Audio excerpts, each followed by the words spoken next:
नमस्कार दोस्तों, मैं doctor Anshul Agrawal, MD DM endocrinology, जो कि डायबिटीज़, थायराइड व हार्मोन रोगों से डील करता हूँ। आज हम ये डिस्कस करेंगे कि बॉर्डरलाइन डायबिटीज़, यानी कि जिसको प्री डायबिटीज़ भी बोला जाता है, इसमें अगर हमें हो जाए तो हमें क्या क्या करना चाहिए। तो इसको विस्तार से जानने के लिए सबसे पहले तो ये जान लें कि प्री डायबिटीज़ या बॉर्डरलाइन डायबिटीज़ होता क्या है। तो प्री डायबिटीज़ वो कंडीशन है जो कि डायबिटीज़ के आने से पहले वाली स्टेज है। इसमें बहुत हाई चांसेस है, यदि किसी को प्री डायबिटीज़ है तो बहुत हाई चांसेस हैं कि आगे चल के वो डायबिटीज़ में कन्वर्ट हो पाएगा। इसमें जेनेटिक यानी जीन्स का फैक्टर बहुत प्ले करता है। सीडेंट्री लाइफस्टाइल, यानी कि अगर आपका ज़्यादा बैठने का काम है, चलने फिरने का काम नहीं है, उसमें प्री डायबिटीज़ आने की क्षमता लक्षण ज़्यादा होते हैं। इसके अलावा मोटापा यदि है तो जो है प्री डायबिटीज़ होने के चांसेस ज़्यादा होंगे, या फिर जीवन शैली प्रॉपर नहीं है जिसमें डाइट हम जो है ज़्यादा घी तेल या फिर ज़्यादा कैलोरी की डाइट कंज्यूम करते हैं, उन लोगों में प्री डायबिटीज़ होने के चांसेस कहीं ज़्यादा होते हैं। तो प्री डायबिटीज़ कब कहेंगे? प्री डायबिटीज़ के लिए खाली पेट की यदि शुगर चेक करते हैं वो 100 से ऊपर आती है, परंतु 126 से कम आती है, यानी 100 to 125 के बीच की खाली पेट की शुगर, या भरे पेट की शुगर 140 से तो ऊपर आती है पर 200 से नीचे आती है।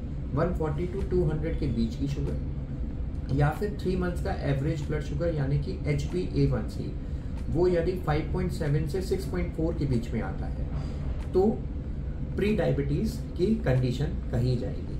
प्री डायबिटीज़ अगर है तो हमें बहुत ज़्यादा सतर्क होने की ज़रूरत है, क्योंकि यहाँ इसमें बहुत हाई चांस है कि हम साल बेसाल डायबिटीज़ में कन्वर्ट हो जाएंगे, जहाँ ट्रीटमेंट की आवश्यकता हो सकती है। इवन प्री डायबिटीज़ शोधों में पता चला है कि प्री डायबिटीज़ वाले कंडीशन में भी हार्ट की प्रॉब्लम हो सकती है। तो केवल डायबिटीज़ से ही हार्ट की परेशानी नहीं होती, इवन प्री डायबिटीज़ में भी क्लॉटिंग की टेंडेंसी हाई होती है। तो ये एक बहुत बड़ी कंडीशन है जिसको हमें बहुत सतर्क होने की ज़रूरत है।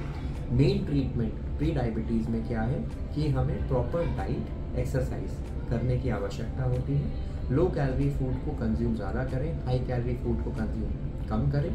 नियमित तौर पे 40 to 1 आवर की एक्सरसाइज करें, 40 मिनट्स टू 1 आवर की एक्सरसाइज करें। कोशिश करें कि एटलीस्ट 5% वेट लॉस कर लिया जाए।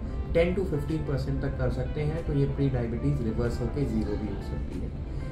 अगर हम प्री डायबिटीज़ को डाइट एंड एक्सरसाइज से बहुत अच्छे से कंट्रोल कर सकते हैं तो बहुत हाई चांस है कि हम आगे चल के डायबिटीज़ में कन्वर्ट नहीं हो। लेकिन हर प्री डायबिटीज़ को चाहिए कि वो रेगुलरली मॉनिटरिंग करता है शुगर के लेवल की, क्योंकि उनमें बहुत हाई चांस है कि वो आगे चल के डायबिटीज़ में कन्वर्ट हो सकते हैं। तो उनको कम से कम 6 महीने से 1 साल में हमेशा उनको खाली पेट की शुगर या 3 मंथ्स की औसतन शुगर की जांच HbA1c रेगुलर बेसिस पे कराते रहना चाहिए, और अपने डॉक्टर से रेगुलर बेसिस पे परामर्श एटलीस्ट 6 मंथली लेते रहें। यदि हम ऐसा करते हैं तो हम प्री डायबिटीज़ से डायबिटीज़ के कन्वर्जन रेट को कम कर सकते हैं। इनफैक्ट प्री डायबिटीज़ को वापस से नॉर्मल भी कर सकते हैं, यानी कि रिवर्स कर सकते हैं।